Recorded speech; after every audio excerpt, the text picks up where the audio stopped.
Браќа и сестри, драги слушатели, ве поздравам ова прекрасно утро и ви посакувам обилни Божји благослови. Денеска ќе зборуваме за неопростив грев. На еден проповедник, после проучувањето на Библијата, на излезот од црквата, му пришол еден младич. Може ли насамо да разговараме, го питал младичот проповедникот. Морам нешто да ве прашам. Проповедникот рекол, да, може, секако спремен сум да ви одговорам на сите прашања што ќе ги поставите, ако сум во можност.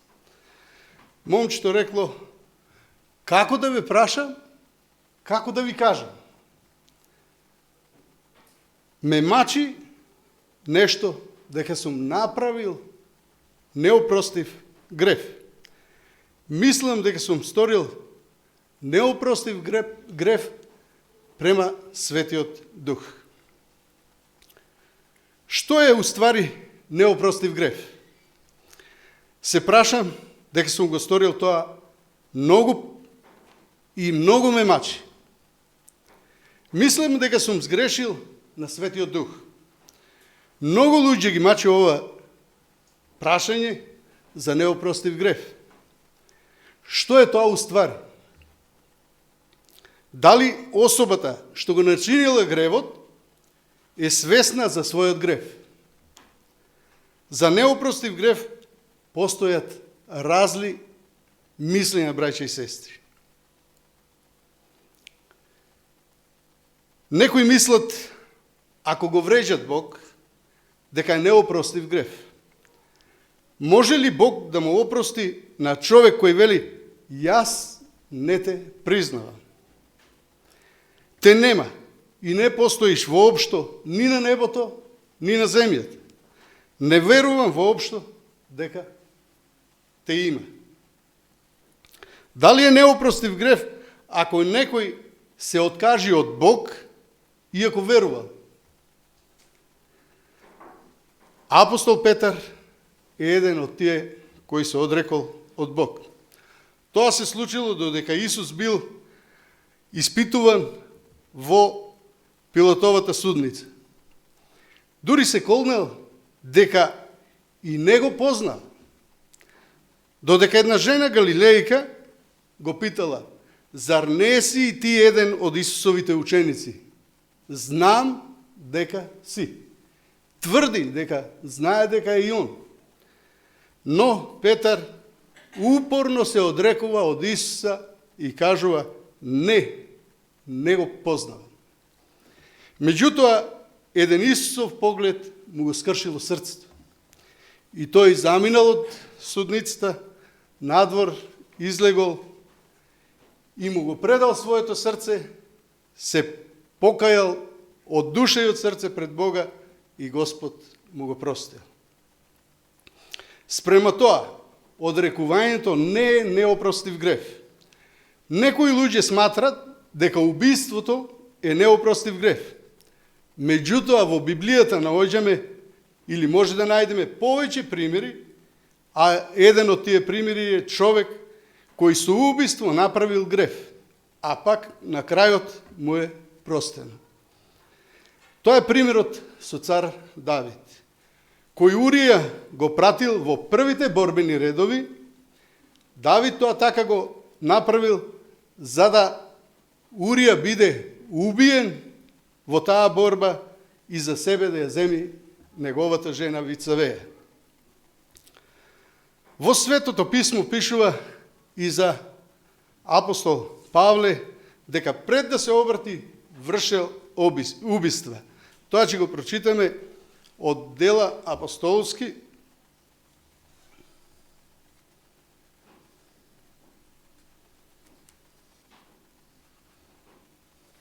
Дела апостолски,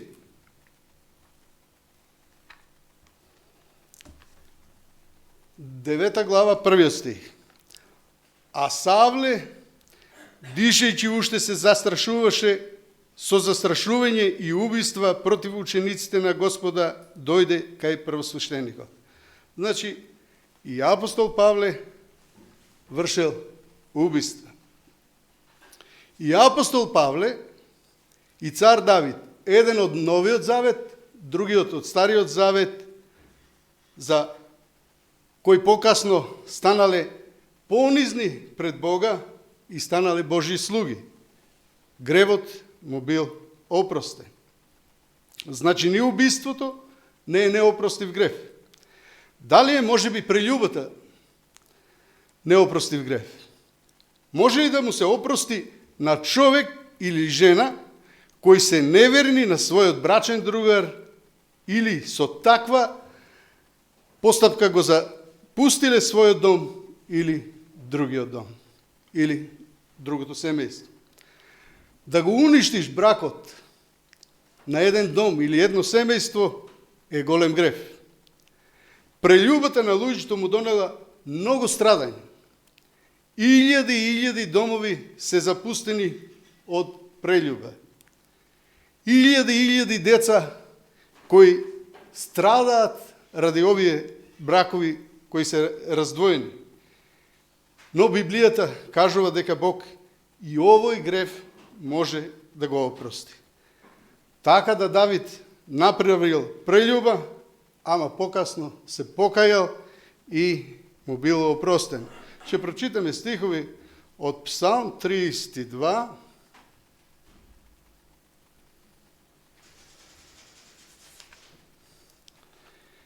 еден и 2. Блажени се оние чии престапи им се простени и чии гревови се покриени. Блажен е оној човек кого Господ не го смета за виновен и во чиј дух нема измама.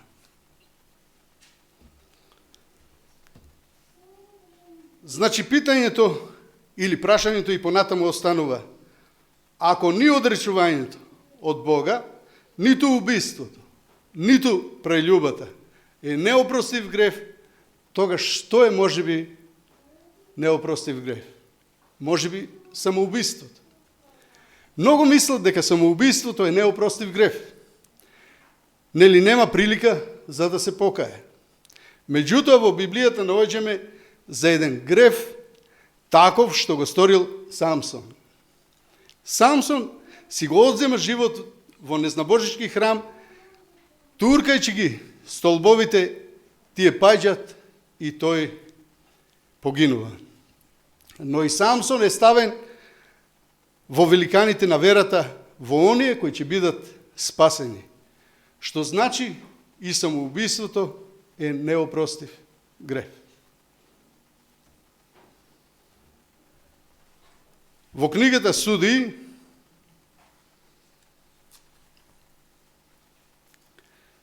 16 глава, 28 стих, ќе го потврдиме тоа. И еве што кажува: повика Самсон кон Господ и рече: Господи Боже, спомни си за мене и поддржи ме само сега, о Боже, за да им се одмаздам веднаш на филистејците за двете очи мои. Дали е неопростив грев? Уствари, дали неопростив грев и воопшто постои? За него лично Исус ни зборува. Ќе читаме од Матеј,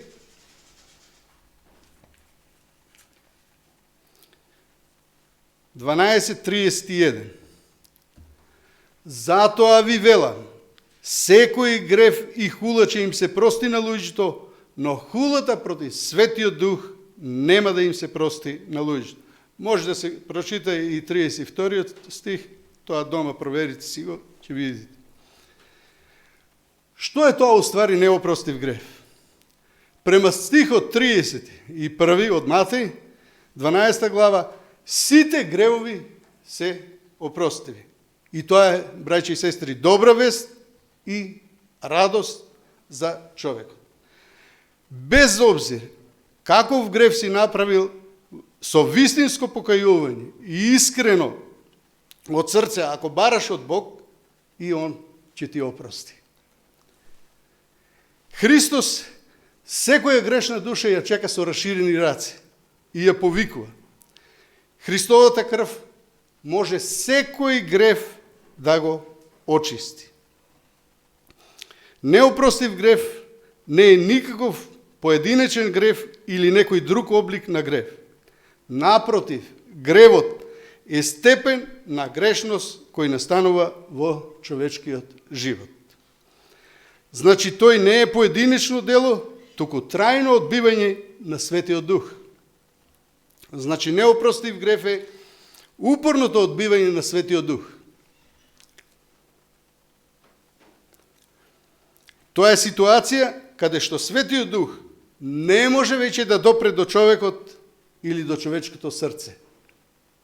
Замислите, да сум одлучил оваа просторија да ја поделиме на два дела.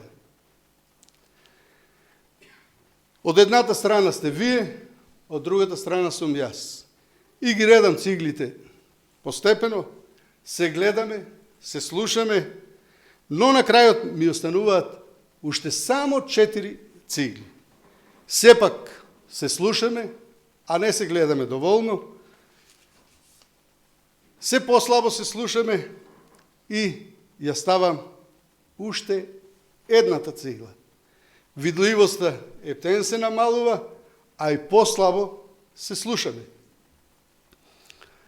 Ја ставам и втората, и третата, и четвртата цигла.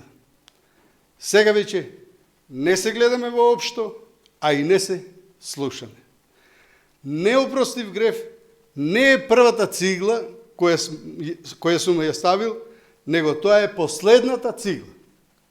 Ако некој стално го одбива Светиот Дух, тоа значи дека Исус не може со таа голема љубов да продре во тоа срце, значи тој се отуѓува за стално од Бог.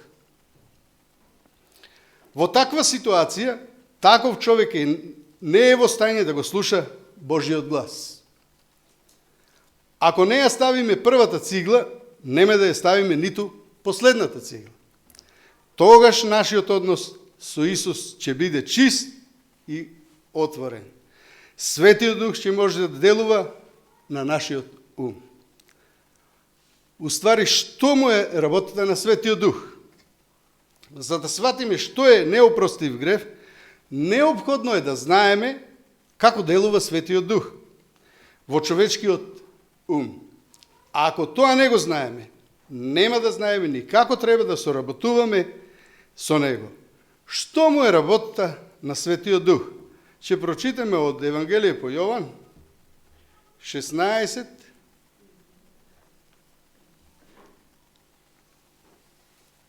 7 и 8 стих. Но јас вистината ви ја кажувам, подобро е за вас јас да си отидам, зашто ако не си отидам, утешителот нема да дојде кај вас. А ако пак заминам, ќе ви го пратам. А тој кога ќе дојде, ќе го изобличи светот за грев, за правда и за суд. Има и други стихови понатаму, можете да си ги проверите. Некои мислат дека Светиот Дух е безлична сила која преку Бога делува. Меѓутоа, Светиот Дух е трета личност од Божеството. Он ги има исти особини на личност. Постојат 3 основни задачи на Светиот Дух кои треба да ги обави во нас. Значи, тоа од 8 стих, пак ќе го прочитаме. А тој кога ќе дојде, ќе го изобличи светот за грев и за правда и за суд. Спрема овој текст, работа на Светиот Дух е да го доведе човек до обратување, да го осведочи некој дека е грешен. Библијата истакнува јасно: сите до еден сгрешија, нема нито еден праведен. Значи, Светиот Дух на сите луѓе му е потребен. Меѓутоа, неговото влијание дали ќе допре до нечие срце и ум, он не може да го издигне никој ако не му одобри самиот човек. Али пред да го побара човекот Бог, Бог пред тоа го побарал. Да речеме, човек кој кради, Светиот Дух треба да го опомени да не кради. Што значи, кој кради да биде осведочен. Ако упорно одбива, не Господе, не, тој постојано се послабо и послабо ќе услуша Божиот глас. Неопростив грев не е кога некој за прв пат го одбие Светиот Дух. И во Библијата има повеќе луѓе што на Бог му кажале не. Тоа исто ни се случува и во нашиот живот. Кога Светиот Дух од нас бара тоа и тоа да не го правиме, а ние и понатаму си тераме по свое, по нашите желби. Меѓутоа, и понатаму Бог не опоменува и сака да не доведе на колена пред Исуса Христа. Но што се случува ако постојано го одбиваме Светиот Дух? Замислите, еве се наоѓаме во оваа просторија. Оваа просторија е со 4 прозори, али еве нека бидат 6. И да речеме дека секој прозор е Светиот Дух. И правиме еден грев. Еднатиот прозор се затвара, се затемнува. Правиме и друг грев. И другиот прозор се затемнува. И така, прозор по прозор, сите се затемнуваат. И сега сме тотално во мрак. Значи, штом се сите прозори затемнети, ние сме во мрак. Тогаш, значи, Светиот Дух нема пристап до нашето срце. Тоа Библијата го вика ожалостување на Светиот Дух. Ќе го прочитаме тоа од Ефесијаните 4:30.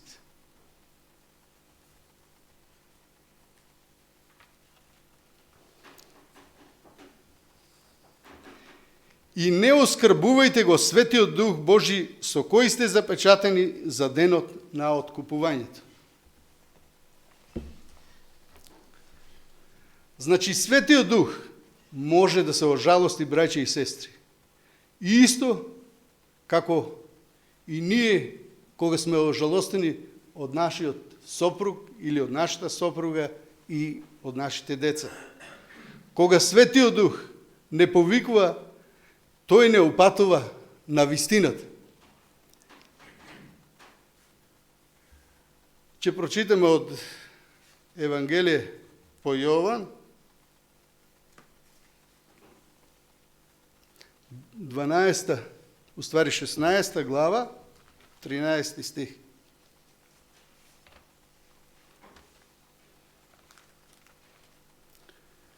Шеснаеста глава, 13 стих, и еве што кажува. А кога ќе дојде тој, Духот на вистината, ќе ве упати во сета вистина. Значи, гледаме дека Светиот Дух ќе не упатува на секоја вистина. Значи, Светиот Дух има за задача да не упатува во вистината. Кој ги надахнал писателите на Библијата? Јасно е дека Светиот Дух. Бидејќи од времето да не одзимаме многу, тоа може да се најде во 2 Петрова 1:21. Апостол Павле тврди дека сето писмо е од Бога дадено. Тоа во 2 Тимотеј 3:16.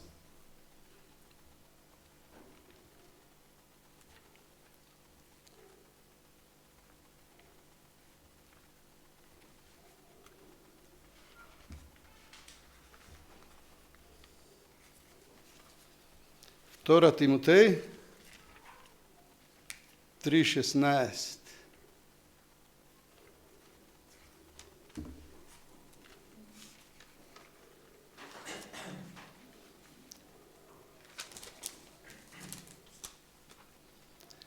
Еве што кажува. Целото писмо е од Бога вдахновено и полезно за поука, за казнување, поправање и поучување во праведност. Сето писмо е од Бога дадено. Библијата настанала како резултат на Светиот Дух, а не од човечки ум. Затоа Светиот Дух точно може нас да не поведе до секоја вистина, но ако некој уште не открил нешто од Библијата, не значи дека го одбил Светиот Дух. Туку вика, јас можам и овака, а можам и онака. И си продолжува така постојано да го одбива Светиот Дух. Пример, јас кога ја проучував Библијата, како прво ми беше откриено дека саботата е ден за одмор. И што значи Бог ме поведил точно до вистината за саботата. И повеќе пати одев во православната црква да испитувам, да проверам дали е тоа така. Разговарав со поповите, тие ми вика точно дека е саботата ден за одмор по Библијата. Ама од Исус кога воскреснал, ние празнуваме недела.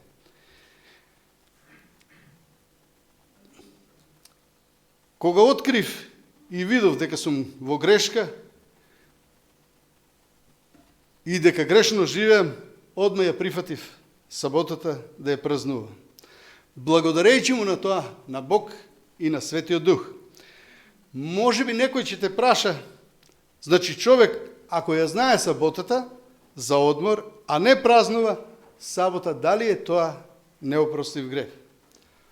Ако човек ја знае саботата дека е ден за одмор и не ја празнува, не е неопростив грех.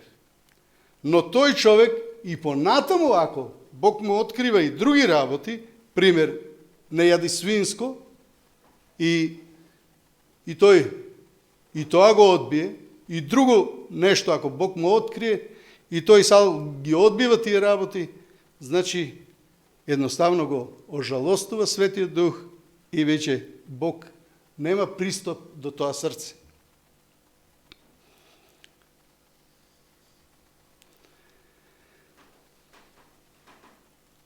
И имаме еден пример во Прва Мојсева 6.3 во Ноево време. Ќе го прочитаме и тие стих, да видиме што ни кажува тука Бог. 6 глава, 3 стих. И рече Господ, Духот мој нема вечно да ги одржува во живот луѓето. Зашто? Тие се плод, деновите нивни нека бидат 120 години. Значи, Бог јасно кажува дека Неговиот Дух нема да ги одржува луѓето во живот. Што значи пред потопот цела една генерација сторила неопростив грев, освен фамилијата на Ное. Исус рекол дека пред неговото второ доаѓање ќе биде исто како во Ноево време. Луѓе ќе се поделат на две групи, кои ќе го слушаат Светиот Дух и кои ќе го одбиваат. Значи, од тука гледаме дека Светиот Дух не води во вистината на Библијата или во вистината со Исуса. Ќе прочитаме стих од 1 Коринчаните 12:13.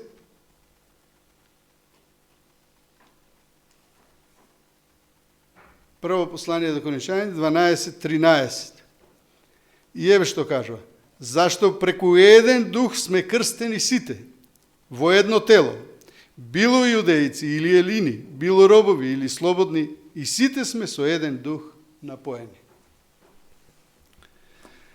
Значи, сите постануваме едно тело во Исуса. Со иста надеж, во една црква, имаме едно исто мислење, иста вера и затоа постануваме Божји деца. Во Римјаните 8:14 тоа го кажува, дека сме Божји деца. И на самиот крај, браќа и сестри, да му кажеме сите со еден глас на нашиот Господ, дека ги прифаќаме сите вистини и сакаме да бидеме со Него во вечноста. Бидејќи, браќа и сестри, секој одговара сам за себе. Никој не одговара за својот брат или за сестра или за својот татко и мајка. Значи, секој си одговара сам за себе. Бидејќи секој е повикан од Светиот Дух и че нема изговор дека нешто не бил осведочен или не му било кажано. Значи, уште еднаш да му благодариме на Бог што ни ги открил вистините од Светото Писмо и да не го жалостиме Светиот Дух, нему нека му е слава и чест во веки векова. Амин.